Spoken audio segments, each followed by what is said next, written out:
The Straw Hats have been really disappointing in Elbaph. I think we gotta address this elephant in the room. I think for them to be an Emperor's crew, the performance that they've put up so far in this arc has been really lackluster. Now, I'm not entirely sure if it has to do with Elbaph's overall pacing. It's kind of been a little bit wonky, kind of been a little bit boring compared to the last two arcs. And it's not just me that feels this way. A lot of people within the community feel the same way. That's something that I'll probably make a separate video about. But regarding the Straw Hats, I feel like they've kind of taken a step back in this arc. Honestly, I didn't think that this statement would be such a big deal, but somebody in my comments talked about it, right? Not saying anything negative, right? They weren't nasty or negative about it, just expressing their thoughts, their opinions about them. And so I want to do the same in this video. So we're going to look at what they've done in Elbaph so far, as well as what they've done in the past, seeing different successes,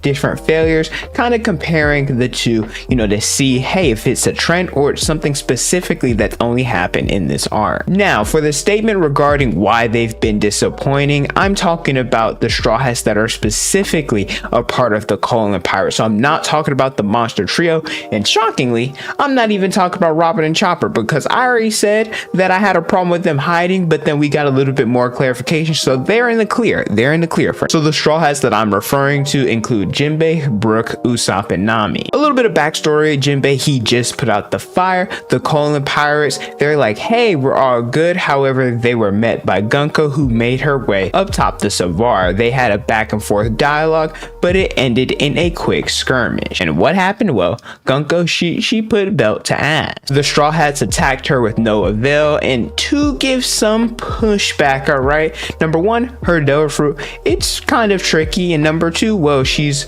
immortal. And this also wasn't necessarily the best place for a fight to take place, because even though it's a giant size ship, it's still not the most ideal or the most spacious for an all-out battle. I know they're not there, but for example, characters like Luffy, Zoro, Sanji, and just anyone in their stratosphere and stronger, we've seen their level of AoE, so we know just the type of destruction that could happen in One Piece. So fighting on the Savar, where there's multiple individuals there, breaking the ship, it would just be chaos amongst that Savar. And I also want to start out and say up front, the Straw Hats, they definitely did not go all out, but we gotta call a spade a spade. Guko, she definitely was able to knock the Straw Hats off the Savar easily. Quick clash, it wasn't even close, and then after that, Nami, Usopp, Jinbei, and Brook, they were captured by Guko. I know Nami be yapping sometimes, I know she be talking, but in this instance,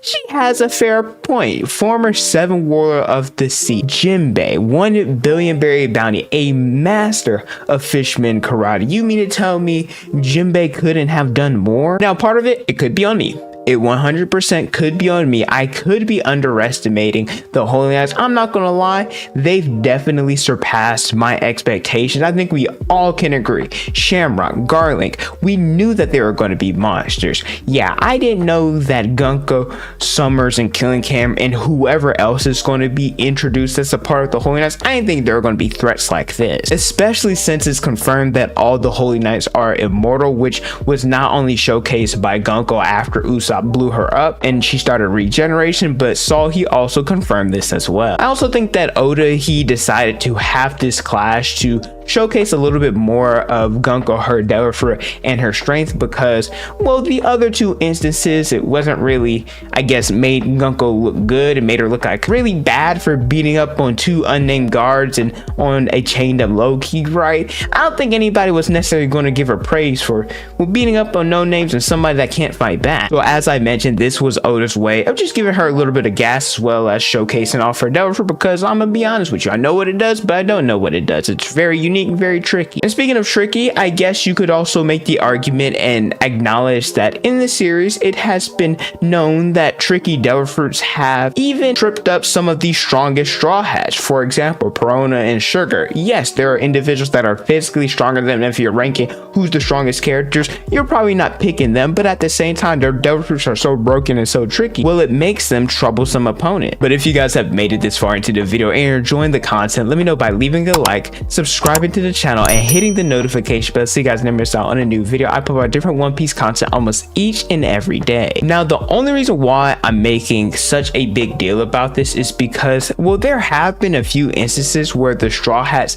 have taken on what we believe to be stronger opponents than Guko and held their own. For example, in the most previous arc, Egghead. Now, at this time, we assumed that Saturn, he was going to be a major endgame villain, and well, we all know what happened to him. But we can at least say that the Gorosei, they're going to be some major endgame villains. I mean, heck, look at what happened with Sabo. He almost pooped his pants when he was face to face with the Gorosei and Imu. He said it looked like he was in hell. And so on Egghead, the Straw Hats, including Nami, Robin, Usopp, Brook, and Chopper, they successfully fended off Saturn, someone that Gear 5th Luffy, he couldn't damage. To this day, I will say, I don't know how Chopper didn't get poisoned, right? Saturn freaking clawed into him. Don't know how he got poisoned, but whatever, my point still stands. If they could defend against Saturn like this, well then why couldn't they Guko? Same with Whole Cake Island. The crew consisted of Chopper, Jinbei, Brook, and Nami against a hunger-panged Big Mom, who we assume to be the strongest woman in the series. They were able to fend her off until Sanji was able to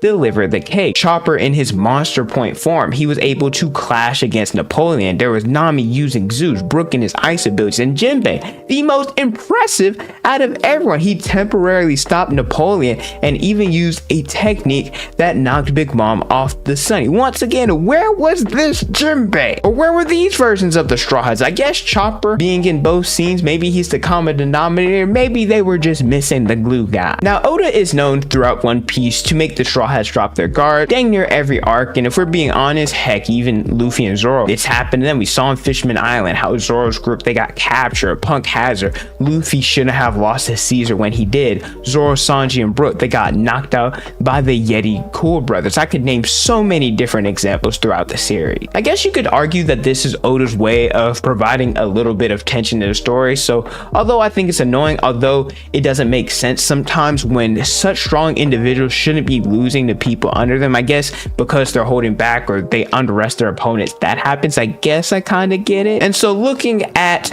different instances in the past, comparing it to now, like I said, there have been some instances of the Straw Hats excluding the monster trio when they've gotten dubs, and there have also been instances, well, when they've gotten got. To me, ideally, in a perfect world, I would have love for Oda to allow the Straw Hats to really be a Yonko crew, not falling for different deceptions or losing to opponents that they shouldn't lose to. But at the same time, maybe that takes away from the enjoyment of One Piece, and it gets to a point where I feel like I'm being a little bit unrealistic with my expectations of something that Oda's not gonna do. Not saying that I necessarily have to like or agree with what he's doing, but it just doesn't make sense to be upset about something that I know isn't going to change. Like I said, I could be, I guess, blowing this a little bit out of proportion. It just, I don't know, for them to be an Emperor's crew, you look at Shanks, right? You look at Whitebeard in the past, you look at Kaido's crew, just a lot of might and just, you know, a lot of fear. And yes, like the Holy Knights, I think Summers earlier in the latest chapter talked about not wanting to pick a fight with Luffy, and so they still have status. I don't know, I just seeing them just getting beat like that is, it's not really fun. Let me know how you guys feel about it in the comment section below. Thank you guys so much for watching. Don't forget to like, comment, and subscribe. Hit the notification bell so you guys never miss out on a new video. Follow me on Instagram, Twitter, and TikTok. It's on the screen and in the description below. And don't forget to unleash your potential.